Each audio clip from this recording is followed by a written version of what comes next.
এটি ছিল এমন এক ভয়ঙ্কর এলিয়েন দানব যে প্রায় পুরো মানব জাতিকে ধ্বংস করে দিতে পারত। এর শক্তি খুব বেশি না হলেও এর শোনার ক্ষমতা ছিল অবিশ্বাস্য রকমের তীক্ষ্ণ।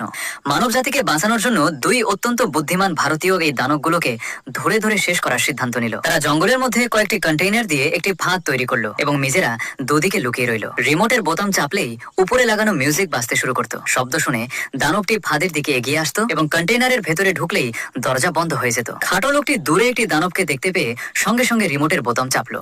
অ্যালার্মের শব্দ শুনেই দানবটি দ্রুত কন্টেইনারের দিকে ছুটে এলো। ভেতরে ঢোকার সঙ্গে সঙ্গেই দরজা বন্ধ করে দেওয়া পাত্র ছিল না। সে কন্টেইনারের ভেতরে প্রচন্ড ভাবে ছটফট করতে লাগলো। তার শক্তিশালী ধাক্কায় কন্টেইনারের গায়ে বড় বড় গর্ত তৈরি হয়ে গেল। তখন কোকড়ানো চুলের লোকটি অস্ত্র তুলে দানবটির মাথায় গুলি করলো। এরপর দুজনে অনেক কষ্টে তার মৃতদেহ কন্টেইনার থেকে বাইরে বের করে আনলো। ফাঁদটি সফল হওয়ায় তাদের আত্মবিশ্বাস আরো বেড়ে গেল। এরপর তারা আবার মিউজিক চালু করলো। কিছুক্ষণের মধ্যেই দ্বিতীয় দানবটিও ফাঁদে আটকা পড়লো এবং তাকেও মেরে ফেলা হলো। এরপর